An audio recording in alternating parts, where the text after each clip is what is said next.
আউসগ্রাম বিধানসভার যে নির্বাচন প্রক্রিয়া শুরু হয়েছে, নমিনেশন কমপ্লিট হয়েছে। ঘন জঙ্গলে ঘেরা আউসগ্রাম 2 নম্বর, আর আউসগ্রাম 1 নম্বর হচ্ছে যে কুনু নদীর পাড়ে। ইতিহাস বর্ধিত এলাকা, এখানকার শিক্ষা দীক্ষা সংস্কৃতি গুরুত্বপূর্ণ। বহুবার তাপস চট্টোপাধ্যায় ইন্টারভিউ হয়েছে, বারবার হবে। এই আউসগ্রাম 1 নম্বর পঞ্চায়েত সমিতির সভাপতি, ওদের আবার বলছি 20 সাল থেকে তার সঙ্গে আমার সাক্ষাৎকার বহুবার হয়েছে। তাপসদা, আপনি ভোট রঙে সেনাপতি, আগের দিন কথা হচ্ছিল চায়ের দোকানে, সেনাপতি ভূমিকা থাকা মানে পরিচালনা করা। আউসগ্রামের যা পরিস্থিতি, মুহূর্তে 1 নম্বরের যা পরিস্থিতি, যেহেতু আপনি ভোটটা করাচ্ছেন, দেখছেন, মেশিনারি বুঝছেন, মানুষের কথা বলছেন, কি বুঝছেন বলুন তো? শুনুন, আমি যা মানুষের মনে যা দেখছি, মানুষ কিন্তু এগুলো ভালো রায় দেবে, মানুষ কিন্তু ভালো দিকে আছে। কারণ একটা মানুষ বুঝে নিয়েছে কি, যে আমাদের পাশে মুখ্যমন্ত্রী আছে, 12 মাস তারা দেখছে মুখ্যমন্ত্রী, কিন্তু অন্য কোনো সরকার থাকে না, কোনো সরকার দেখে না। এই যে বিজেপি নামক দলটি এসছে, এই দেখুন ইলেকশনের সময় আসছে এই কটা দিনের জন্য, আবার দেখবেন 4ঠা মেয়ের পর ওরা হয়তো কিছু আর পারতে পারবে না, আবার ইলেকশনের সময় দেখবেন এই যে পরিযায়ী পাখিরা আসে। আমি দেখেছি আমাদের প্রোগ্রাম সাইডে পারে শীতকালের সময় আসে, শুধু সাইবেরিয়া থেকে, হ্যাঁ শুধু সাইবেরিয়া থেকে দেখবেন আবার শীত পেরিয়ে যাবে, আবার কোথায় চলে যায় দেখা যাবে। সেরকম ওই দলটা হচ্ছে বিজেপি দলটা। বিজেপি দলটা এখানে কোনো আমাদের আউসগ্রাম 1 নম্বর বলে আমি বিশেষ করে বলবো, আমরা যা দেখতে পাই এই বিধানসভাতে ওদিকে দেখতে পাওয়া যায় না। এবং আপনি একটা বিচক্ষণ সাংবাদিক, আপনিও ঘুরে ঘুরে দেখছেন, এখন পর্যন্ত ওদের সেরকম কিন্তু প্রভাব কোথাও নেই। এবার ওরা যদি মনে করে আমরা এতেই জিতে যাবো, সেটা ভুল কথা। মানুষ দেবে না ওদিকে, মানুষ ওদিকে বর্জন করবে, বা দেখতেই পাবেন 4ঠা মে ঠিক 2টোর মধ্যে সব বুঝে যাবে। আচ্ছা, আপনি তো রাজনীতিতে অনেকদিন ধরে আছেন, যেহেতু আপনি পলিটিক্যাল ডেমোক্রেসিতে আপনি ভূমিকা পালন করেন, মানে পিপল ডেমোক্রেসি রিপ্রেজেন্টেটিভ, আপনি একজন নেতা হতে গেলে তার সহিষ্ণুতা কতটা প্রয়োজন? একটা নেতাগুলো মানুষের কাছে সবসময় নম্র নিয়ে হতে হবে, ধীর স্থির হতে হবে। মানুষ আমাদেরকে, জনগণ অনেক কিছু অনেকজনা বলবে, কিন্তু তাদের সব কথাতে তো কান দিলেও না, কাজের কথায় কান দিতে হবে। তাই বলে সব কথা যদি ধরি, রাজনীতি করা যায় না। রাজনীতি করতে গেলে সবাইকে নিয়ে চলতে হবে, সবাই মানুষ সমান নাই, সবাই নিয়ে থাকতে হবে। আপনি মহাত্মা গান্ধীকে ফলো করেন? নিশ্চয়ই, আমি মহাত্মা গান্ধীকে, আমি আমার গুরুদেব, আমাকে তাকে ভালোবাসবো না? মহাত্মা গান্ধীর আমার আদর্শই মেনে চলি। 3টে ফিলোসফি মনে আছে? আর সেসব অত আমি ইয়ে করিনি। আমি বলে দিচ্ছি, বুড়া মত কহো, বুড়া মত দেখো, বুড়া মত সহ্য। আপনি কোনটা মেনটেন করেন? আমি বলে শুনুন, আমি 3 থেকেই যেটা বললেন আমি সবকটাকেই মেনটেন করি। কারণ আমি একটা জানি, আমাদের শুদ্ধ ভাষায় বলি, উনি বলতেন আমাকে এক গাল, আমরা শুনেছি যে একটা গাল বাড়িয়ে চল মালে আর একটা গালও বাড়িয়ে দেন, তার কোনো প্রতিবাদ করতেন। আমরা সেই আদর্শের আদর্শী। আমি যখন মহাত্মা গান্ধী ফিলোসফি বলছি, নিশ্চয়ই কোনো কারণ থাকবে। দেখ, অন্য প্রসঙ্গে আসি, শহরের প্রশ্নে আসি। যেহেতু আপনি আউসগ্রাম 1 নম্বরটা আছেন, আপনার বাড়ি শিবদে গ্রাম, দুদিকে সবুজ ধান ক্ষেত, আলিগ্রামটা ওই শিবদের ভেতরে যেতে হয়। মানে আমি ভুল বলছি না, আমি তো এই এলাকার জেলার মানুষ, আপনার বাড়িতে এসেছি। আচ্ছা তাপস দা, ঘুষখোর রেলগেট এবং যন্ত্রণার শিকার মানুষ, এখানে দুপাশে দোকানদার কার্যত রাস্তা নামিয়ে দিয়েছে। হকারদের উৎপাত বলছি না, হকারদের সরাতে পুনর্বাসন দরকার। এই ফ্লাইওভারের দাবি বামফ্রন্টও সে সময় করেনি কিছু, দীর্ঘদিন বামফ্রন্ট ছিল। শাহপ্রসন্ন লোহার বলছিলাম, প্রশ্ন করছিলাম ওকে, যদি জিতে আসে ঘুষখোরা যানজট মুক্তির ক্ষেত্রে ফ্লাইওভারের কোনো দাবি কি আপনার বিধায়ক যদি জিতে আসে তো এটা হবে? নিশ্চয়ই, আমরা চেষ্টা শুধু আজকে এসছে বলে নয়, আমরা আগে থেকেও চেষ্টা করেছি। আমাদের অনেকবার মাপযোগ্য হয়েছে, আমাদের অনেকটা লং ওভার ব্রিজটা করতে হবে, তার জন্য একটু দেরি হচ্ছে। ওটা আমাদের তো সেনাপতি ভালোই পেয়ে গেছি আমরা, শাহপ্রসন্ন লোহার সাহেবকে। উনি তো সেটা দৃষ্টি আকর্ষণ নিশ্চয়ই করবেন, কারণ উনিও ভুক্তভোগী হচ্ছে, নিজে মিটিং যাচ্ছি, ওইখানে আধা ঘন্টা দাঁড়িয়ে যাচ্ছে, মার খেয়ে যাচ্ছেন। উনিও এটা ভালো করে পক্ষ একবার দেখতে পাচ্ছেন, তা নিশ্চয়ই উনি করবেন। এবং আমরা জানি, আমরাও চেষ্টা করছি, উনিও চেষ্টা করবেন, এটা হবেই এবারে। আচ্ছা, টোটো বোধহয় আমেরিকায় নেই আর রাশিয়াতে নেই, গোটা পশ্চিমবঙ্গে টোটো, ভারতবর্ষে সব জায়গাতে টোটো রয়েছে। টোটোর উৎপাদ বেড়েছে, আমি বলছি না তাদের জীবন জীবিকার ক্ষেত্রে আমি কখনোই আমরা চাইবো না বিরোধিতা করতে, কিন্তু টোটো রুট হওয়া উচিত। টোটো, কারণ গ্রামের একটা রুট, শহরের একটা রুট, অর্থাৎ রং করা উচিত। এই টোটোর উৎপাতে, এই উৎপাতেই বলছি, এটা আপনারা ঠিক করবেন জায়গাটা, এই কার্যত যানজটকে বিপর্যস্ত জায়গায় নিয়ে গেছে। এদের জন্য কোনো ভাবনা চিন্তা আছে? আমাদের ভাবনা চিন্তা করেছি যে টোটোর জন্য একটা গোসখালাতে আমরা একটা, যেমন বাস স্ট্যান্ড আছে আমরা টোটো স্ট্যান্ড করছি, যে ওইখানে টোটো থাকবে, টোটো নিয়ে বাজার যেতে ভেতরে ভেতরে ঢুকতে হবে না। কারণ দোকানের কাছে গেলে সত্যি কথা রাস্তার উপর ফুটপাথ উপর দাঁড় করে দিচ্ছে, এটা নিয়ে যানজট হচ্ছে। আমরা তার জন্য আমাদের গোসখালার বুকে আমাদের চেয়ারম্যানের সঙ্গে কথা হচ্ছে যে একটা আমরা জায়গা দেখে এখানে টোটো স্ট্যান্ড করার জন্য। এবং ওসি ইলেকশন, আমাদের যে ট্রাফিক ওসি আছেন, উনি এটা ভালো করে জানেন, যে আমরা কিভাবে করছি, এটা ইলেকশন চলে এলো বলে আমাদের এটা হয়নি, ইলেকশনের পরে ওটা হয়ে যাবে। আরেকটা যেটা গুসকরা স্বাস্থ্যকেন্দ্র আছে আছে তো, আচ্ছা, তো এখানে মাল্টি সুপার স্পেশালিটি হসপিটাল করার দাবিতে আপনার দল যদি জিতে আসে তো করবেন? আমাদের ইতিমধ্যে আমাদের যিনি প্রার্থী হয়েছেন শাহবুসুল লর্ড সাহেব, উনি ইতিমধ্যে প্রপোজাল পাঠিয়ে দিয়েছেন কলকাতায়। আশা করি ইলেকশনের পরে ওটা চলে আসবে। উনি আমাদের এখানে একবার এসেছিলেন অনেক আগে, তখন কিন্তু প্রার্থী হবে কি না হবে কোনো যায় না, তখনই কিন্তু আমরা হাসপাতালে নিয়ে কবে গেছিলাম। এসেছিলেন, মানে কবে? মাস 3-4 আগে। আপনি জানতেন তখন প্রার্থী হবে? ছুপা রুস্তম তো?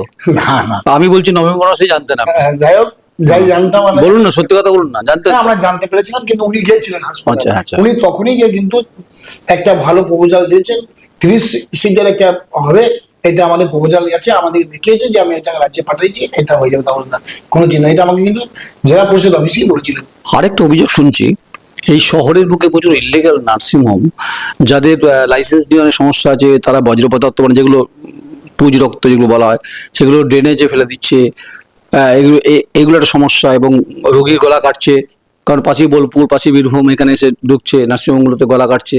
এখানে West Bengal clinical establishment act তা আদৌ কি মানছে? যদি মানে সেক্ষেত্রে তারা এগুলো পালন করছে কিনা, আপনার ভূমিকা এবং আপনার প্রার্থীকে নিশ্চয়ই বলবেন, বা আপনি এটা ফেস করছেন, এটা বলুন তো কি অবস্থা? আমরা শুনো বলি, এটা- অভিযোগ সত্যি না সত্যি না? না, সত্য কথাই বলছেন। আমরা তাদেরকে বলেছি ডাস্টবিনে ফেলতে, আমাদের সেখানে পৌরসভা থেকে গাড়ি দেওয়া আছে, সেই গাড়ি দিয়ে আমাদের সেখানে ফেলা হচ্ছে। তো আমরা যতটা পাচ্ছি, বুঝতেই পাচ্ছেন মানুষের জনগণ তো, এবার কে কোথায় ফেলে দিচ্ছে আমরা সেটার জন্য বিশেষ করে নার্সিংহোম মালিক দিকে বলেছি যে আপনারা নিজের জায়গা করুন, নিজের ডাস্টবিন ফেলুন, এইখানে একটু আপনার সতর্কতা হন। এটা এই ড্রেনে ফেলে যেন ফেলুন না, ড্রেনে ফেলা মানে তো বুঝতে পারছেন, ড্রেন বুঝে গেলেই গোটা টাউন, আমাদের টাউন পৌরসভা সব জলে বুঝিয়ে যাবে, জল মরবে না। তার জন্য আমাদেরকে বলা যায় যে জল নিকাশি ব্যবস্থা আমাদের পরিষ্কার রাখতে হবে, সেই জন্য আমাদের বলেছি ওদিকে, ওনারা সেইভাবে আশা করি করছে, আমরা করবেও আশা করি।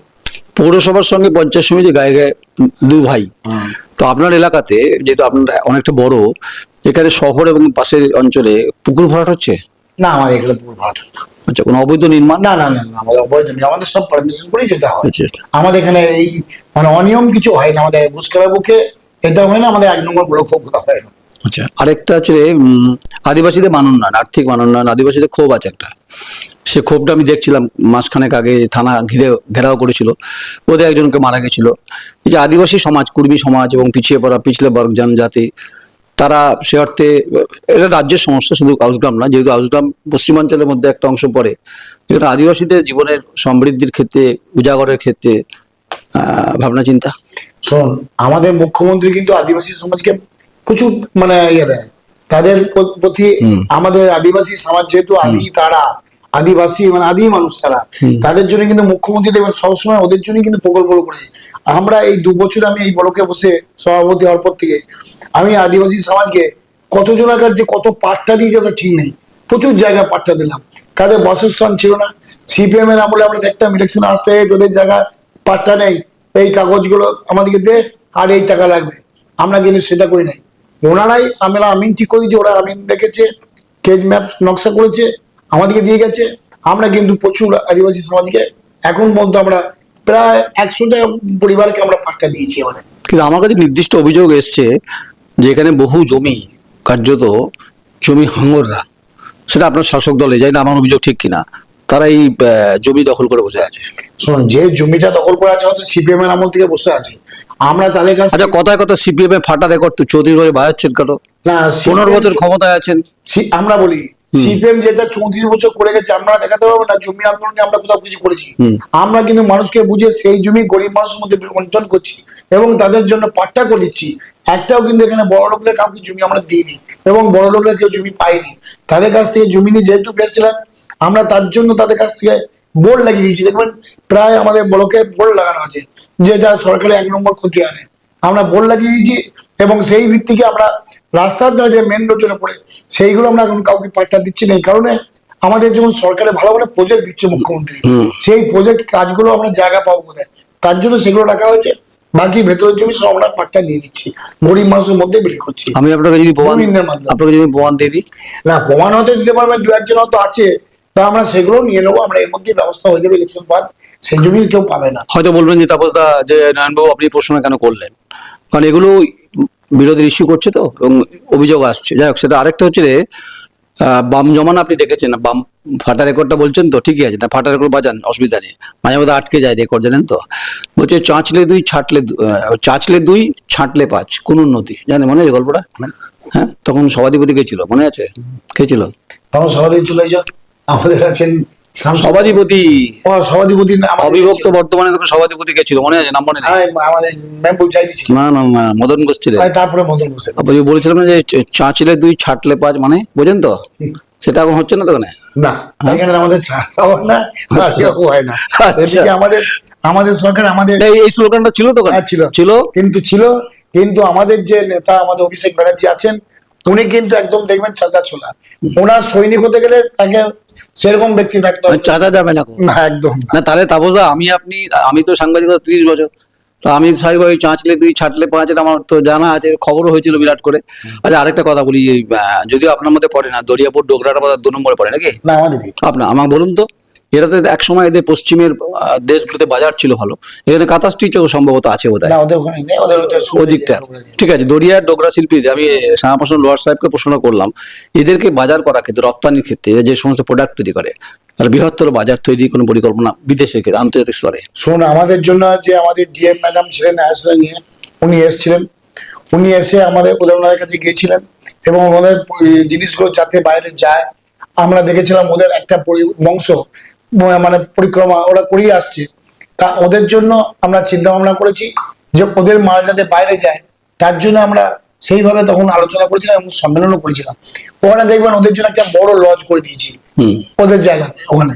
কেন না, ওদের লোকরা আসে, ওদের এই যে জিনিসপত্র করে কম খায় ওরা, আর জিনিসটা তো ভালো জিনিস, ওরা যেটা করে খায়, তার জন্য আমরা আমাদের বড় থেকে ওদের প্রচুর সহযোগিতা করা হয়।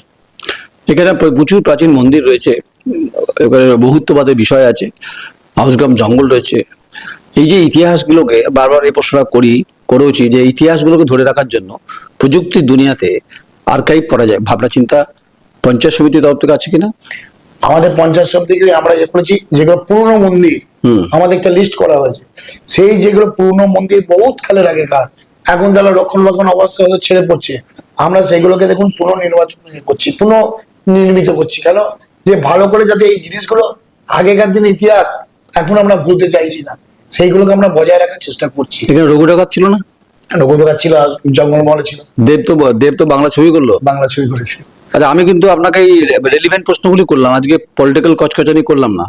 আচ্ছা আচ্ছা, যদি এত জিতবে বলছেন তো? হ্যাঁ, নিশ্চয়ই জিতবে তো বটেই। আচ্ছা, আগে যে 10 বছরের এমএলএ ছিল, যদি এত কাজ করে থাকে, তা এত খাটাখাটি কি আছে? না, শুনো বলি, মানুষের কাছে খাটাখাটি করতে হবে না, কিন্তু মানুষের কাছে একবার যেতে হবে। এখন না, মানুষ যতই যাই বলুন, যতই দিক, যতই যাই কাজ করি, তবু তাদের দৌড়ে একবার পৌঁছাতে হবে। তারা বলবে যে কই আমাদের কাছে আসে নেই কেউ, এটা যেতে হয়।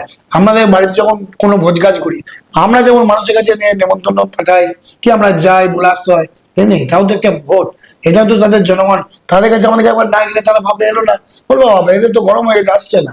একবার যেতে হয়, রাজনীতি দল করতে গেলে তাদের দরজায় পৌঁছাতেই হবে, এটা নিয়ম। বেশ, আপনার ইন্টারভিউ করার জন্য অনেকে শাসক দল, আপনার লোকেরা বলবে যে তাপস চট্টোপাধ্যায়কে নয়ন রায় দা কোয়ারি বেশি ইন্টারভিউ করে, মাইলেজ দেয়। আমি আপনাকে পছন্দ করি, সেটা স্বাভাবিকভাবে থাকতেই পারে, আমি সিপিএমকেও ইন্টারভিউ করি, বিজেপিকেও করি, আমার এটা কাজ অ্যাকচুয়ালি।